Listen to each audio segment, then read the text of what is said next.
We are live. Hello, friends. It's Tuesday.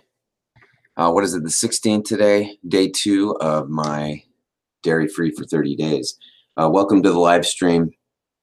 And if you're watching this live, welcome.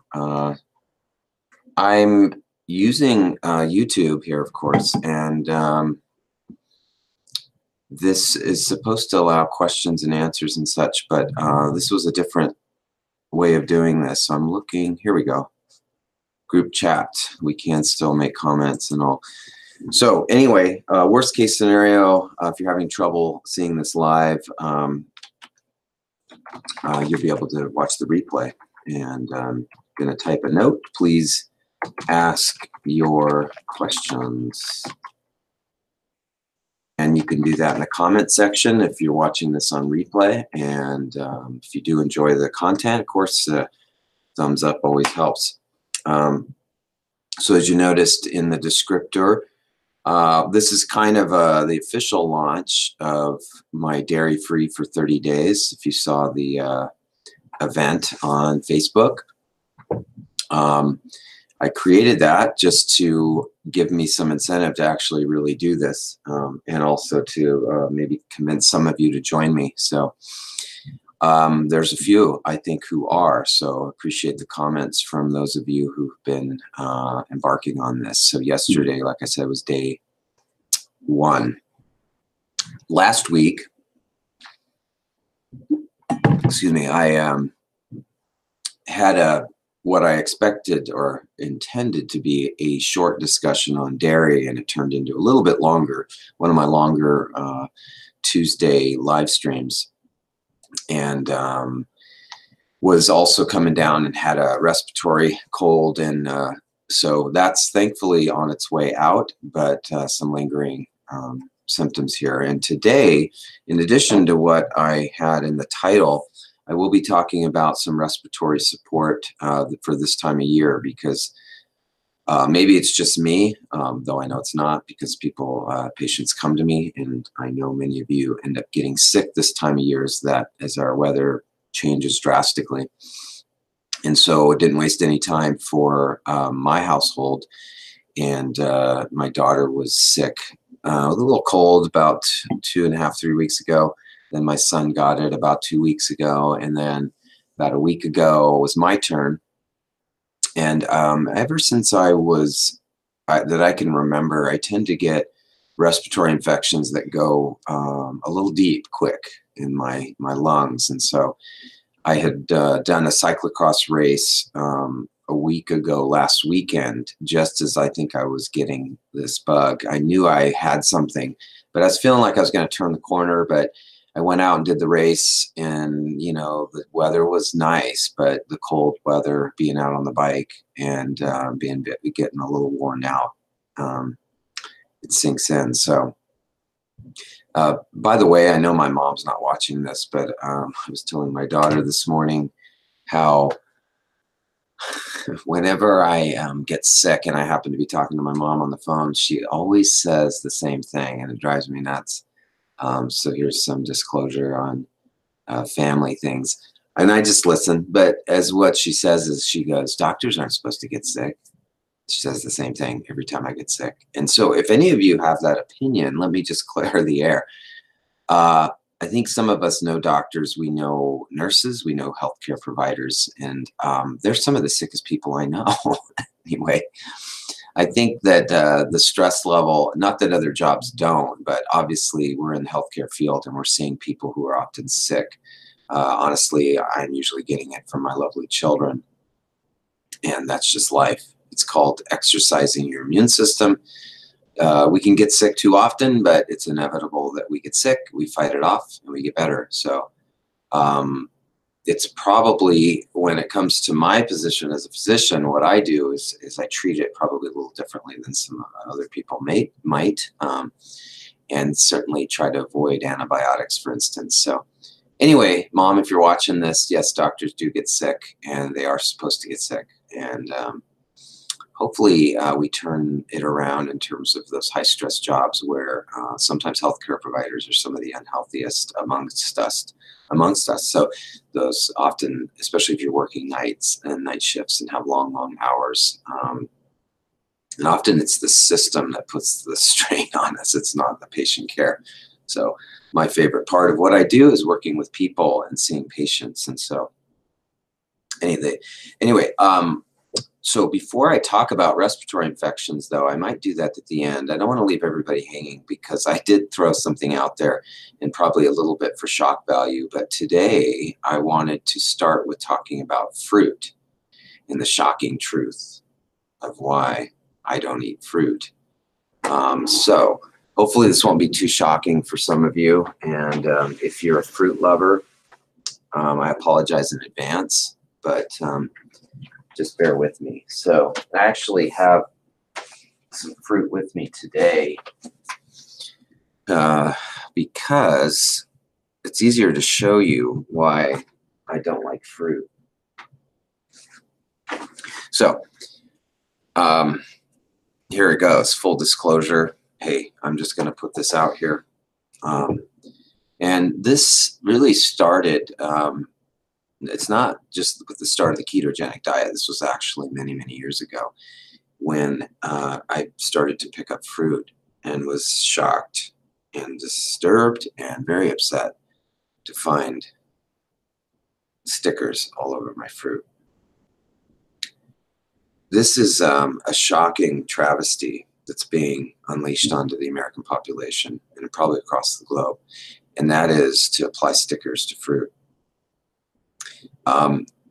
These are not edible stickers, bear in mind. Also, they, though, harm this fruit quite a bit and create an incredible annoyance and inconvenience for us as consumers, especially things like peaches, nectarines, and this delightful pear. You can see that it has damaged the fruit in just trying to get it off. And how many times have you gone to cut up some fruit, wash it off, and you're cutting it up, and all of a sudden there's a sticker mixed up in it? I'm trying to pack lunches for the kids, and I'm cutting up the fruit, and there's sticker cut up in their food.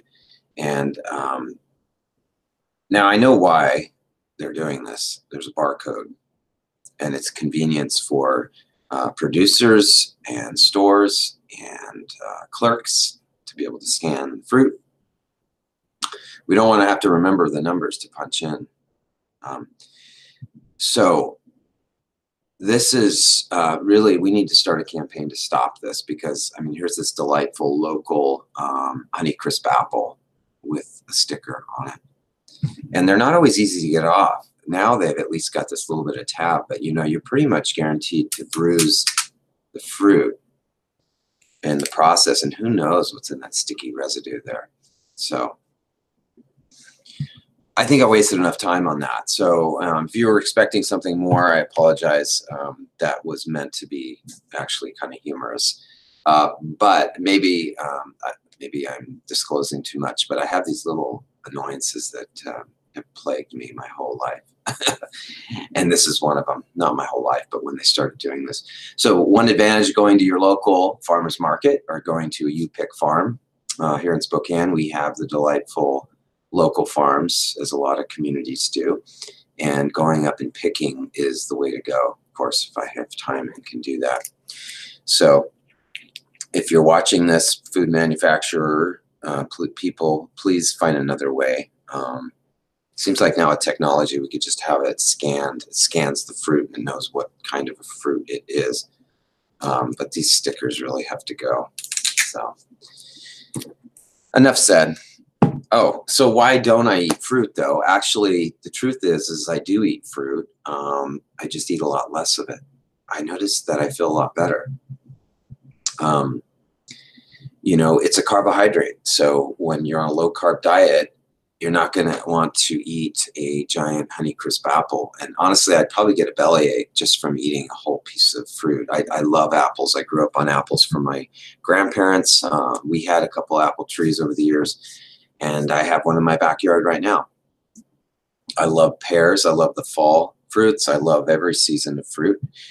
But I used to eat probably at least 2 or 3 servings a day You know, there was always fruit with lunch. There was usually fruit of some sort with breakfast, or even dried fruit. And that's fine, but it's serving size. And I shouldn't say that's fine. That's not fine. It didn't work for me. Maybe seasonally, if I go get some fresh fruit, I'm going to eat more for a little while, and then I take a break. I like to eat small servings. I actually did make an apple crisp. It's what my mom used to call an apple cobbler. That's what we grew up on. It's technically not a cobbler, but I use the apples from my backyard and made it up. It was relatively healthy. Didn't use much sugar in there. I thought it was great. And let's see what else. So nothing wrong with fruit, but going into the cold season, it is not natural and not healthy to be eating fruit every day, especially tropical fruits, and certainly not the quantities that we do eat. And so it breaks us out of the ability to burn fat. If you're going to be doing a lot of exercise, then maybe load a little bit with some fruit. And certainly it's nature's dessert. You know, God made fruit. What we have done, though, is we've hybridized and we put man's ingenuity and women's ingenuity. So, politically correct here. Man, by the way, man is also in the word woman. And so terms like mankind and unmanned, it's all inclusive. I mean, let's just use common sense here. But get off my soapbox for a second. I just FYI, I love all of the women that have been in my life and have had many, and they are so much further ahead of men these days, especially when we look at education and advancement. And let's, of course, keep the doors open for all opportunity for all people of all qualified sexes and gender, you know, and race, etc. Man, off on a tangent there. I don't even know how I started talking about that. That's what happens on live stream, though. So that's what's good. If you are out there and could ask a question, you can get me back on track. So, mankind. Anyway, so for human beings, we are better off going through seasonal diets and to not overdo it. Oh, and also that we were hybridizing. So it's not natural. I should say it wasn't in the original sort of food supply to see. I mean, even I think pineapples were hybridized. Bananas are bigger. Everything's bigger, bigger, bigger. And they're bred and created into what we want is more sugar and more carbohydrates in those foods to feed us more and more and more carbs.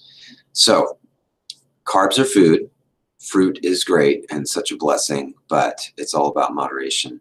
And fruits and vegetables, let's not forget the vegetables, right? So we need to be eating much more of those if we can. So let's see. I'm trying to remember what else I had in the comments for. It looks like, I guess I was just saying we were talking about that fruit. I was looking at my title for this. I didn't want to leave something out of the video. Oh, so dairy-free for 30 days. So just as a quick summary, I decided to do 30 days without dairy because it's a good way to sort of reset and detox, remove the sort of burden, digestive burden, and the burden of the proteins that you get from dairy. And it's a way to also tell if dairy is not working for you. In other words, is it causing some hidden food sensitivities? And I just wanted to do it. I haven't actually eliminated dairy since I did a 3-week detox. And when I last did a full 3 weeks, it's probably been more than three plus years. I've done shorter versions of that, but I decided to focus on dairy because the topic has come up and because I tend to eat quite a bit of dairy in the form of cheese mostly, and of course butter. And I am being strict about this. And I want to be clear, there's nothing wrong with dairy foods. If you want more about that, go watch last week's video and I talk and discuss that. I'm not anti-dairy. I tend to be very much an advocate for balanced nutrition and understanding and figuring out what works best for you. But it's very easy to overconsume. If you saw my quick live streams I did over yesterday, I think I did about 3 of them where I just, here's my day going dairy-free. Last night, I have a clip of me making dairy-free ice cream with my kids. And I think I was actually, I'm glad it's not on video, but I had a mild emotional break last night. And I thought, oh, I wonder if that's the dairy-free. I actually think there is a mild withdrawal effect going on. So I think dairy protein and really a lot of foods we tend to eat repetitively can develop into somewhat of a dependence. And so there's many reasons for me doing this. I'm feeling good. I don't feel deprived, and I am finding some products to use. So let me talk about that really quick. So I am making bulletproof coffee, and bear with me, I'm gonna grab one more prop. I started yesterday by making my bulletproof coffee with coconut, excuse me, I keep saying coconut, it's cocoa butter. So it's the fat from the cocoa bean, which we make chocolate from, and it's sort of a off-white, it does taste a little like chocolate, but it's nearly the pure fat from the cocoa bean. It's used a lot in cosmetics and sometimes, and of course it's in a chocolate bar. It's, at least the good stuff, it's gonna have cocoa butter. So I had a big bag of it, and instead of using my typical, which is either clarified butter or butter with MCT in my coffee, I used the cocoa butter, and I put a little bit of coconut powder because I didn't have any more MCT at home. So that actually tasted pretty good, but it was almost like a mocha-like taste because of the cocoa butter. I think I should have put a little less of the cocoa butter only because I'm not looking for a lot of that flavor in my coffee. But it was great. So, but this morning, and I'll post a picture of it. I think I did put a picture up already. There is, I was at Trader Joe's over the weekend, and going into this dairy-free week, I was in a bit of a, not a panic, but I was like, I'm just gonna take a look at what dairy-free substitutes might be available there. And I found 2 products that I'm actually pretty pleased with. One is a dairy-free cream cheese. This is kind of flavored. So it's definitely not going to work for if you're just using plain cream cheese in a recipe. It's got a bit of a flavor to it. It's delightful, though. I think it's actually pretty darn good. The problem with a lot of the dairy-free stuff, of course, they use soybean oil and cheap junk oils. They use canola, soybean oil, of course, soy protein, isolate, and a lot of junk. Not good. This has organic cashews and some coconut cream and seasoning salts and stuff. So nice, whole, simple ingredients. And so leads me to the other product that I picked up was the vegan butter. I think it was the same brand, and I have a picture. I think I posted that as well, which is Miyoka's out of Sonoma, California. The butter, I actually like a lot. It is the only thing I don't like about it initially was that it's salted. I always buy unsalted butter, so I'm very used to that. And this had the salt in it. Now, I like salt. It's just I'm not used to having the salt in the butter. And so I tried that this morning to make my bulletproof coffee. I wasn't sure how that would come through given there's a little bit of salt in it. So I used the vegan butter. And this is great. I actually prefer that over the cocoa butter version. And it's probably just personal preference. I like to feel like it's creamy with the coffee flavor coming through. And bulletproof, I just don't even, there is no other way of having coffee that I have found that I like more than doing the bulletproof. Heavy cream is okay. Actually, that's good. It's just that I like it better to do a bulletproof. Again, bulletproof, if you're watching this, don't know what that is. I don't know where you've been living, but bulletproof coffee is brewed coffee or espresso or whatever, Americano. It's just black coffee, but then you add, classically, we add butter to that and either maybe coconut oil or MCT or both. I prefer the MCT and butter.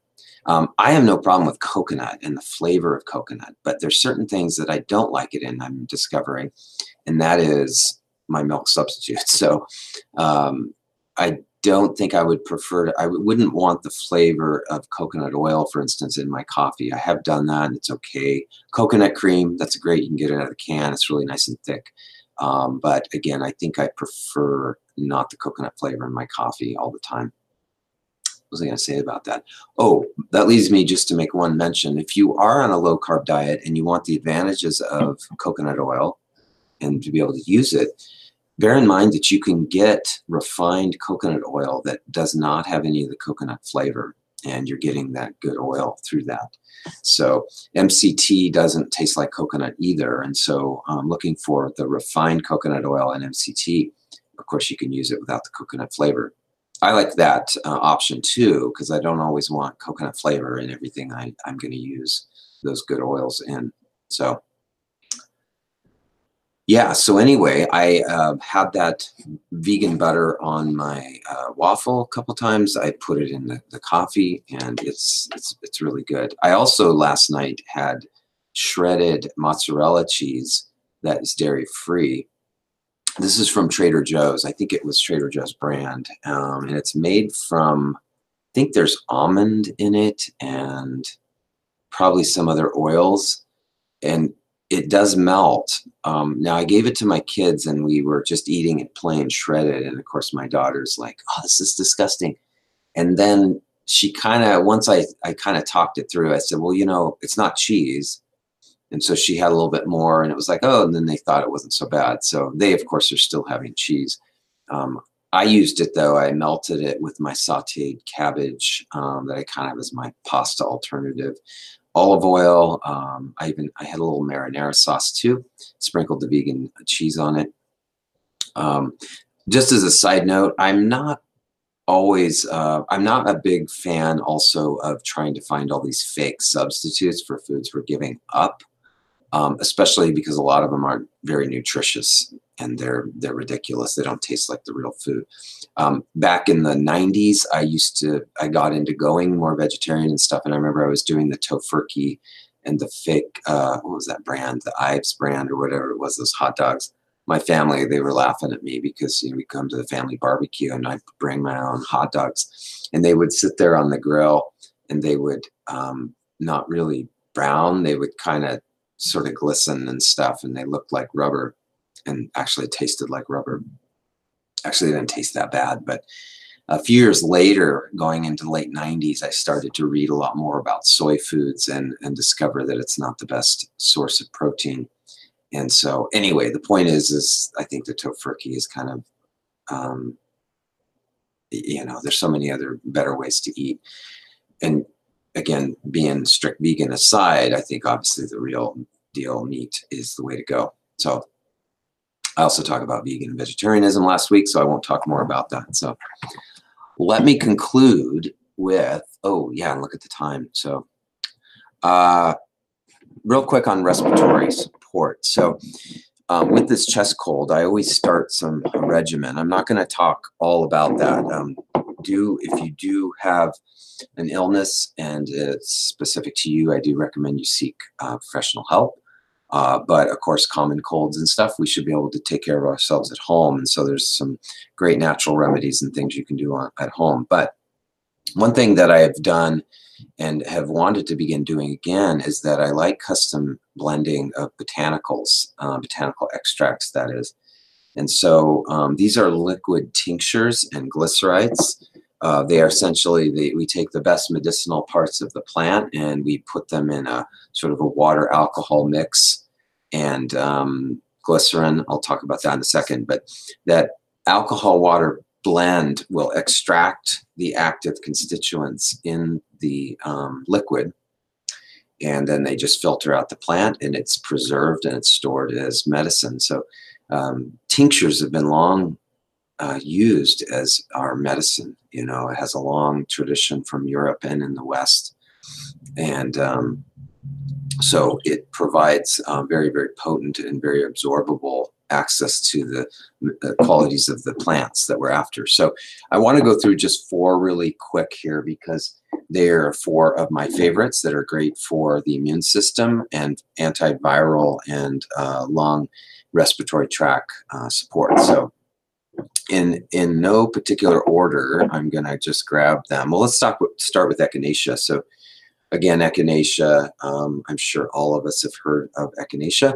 We probably have taken it at some point, or we've taken something with it in it. And echinacea is from the sunflower family.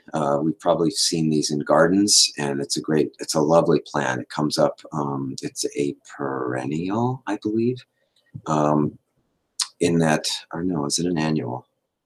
I don't know.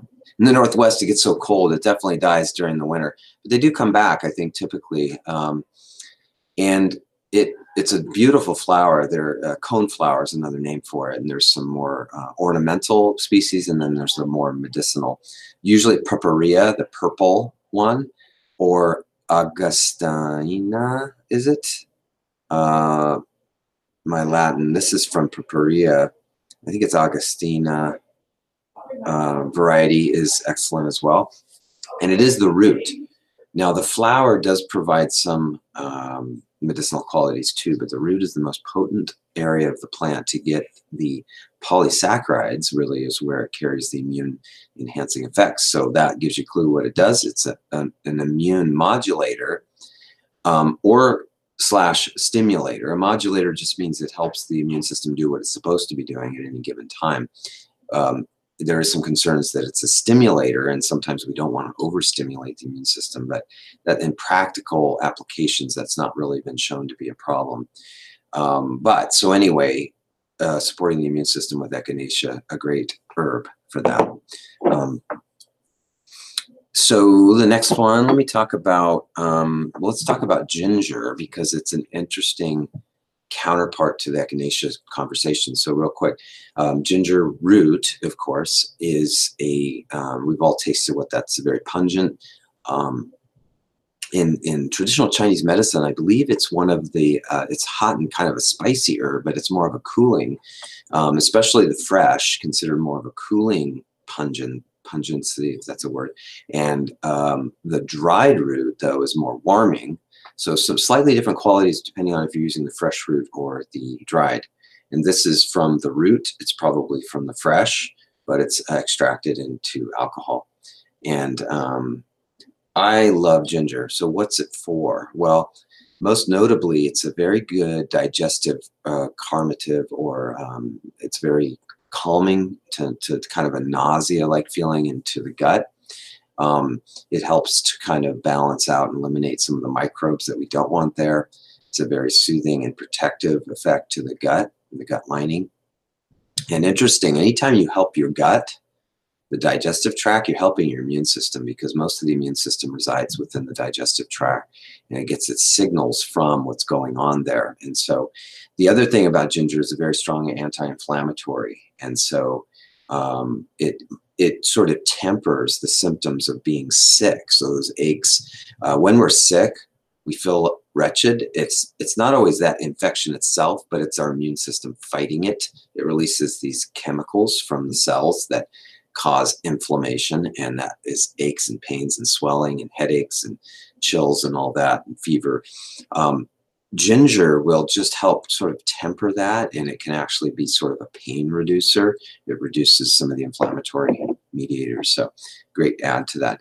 St. John's wort, many uses, but in this case, love to throw this in here because it's a good antiviral, among other things. And then lastly, licorice root. Licorice root has a stress supportive effect with the adrenal function.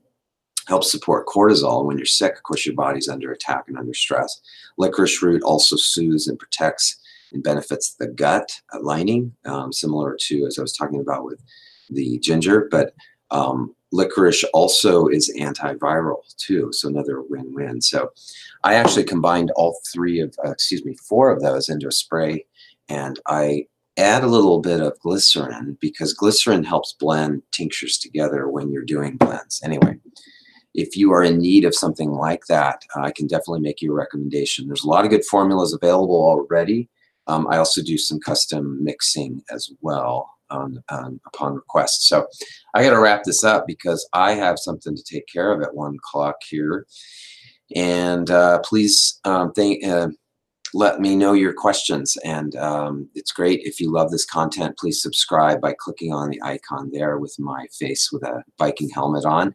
If you want a link to other videos, there should be another link floating over here. And again, those thumbs up really help keep our videos rolling along. And let me know some topics you'd like to hear in the future. And if you're doing dairy free, let me know how that's going. So thanks for watching. We'll see you next time.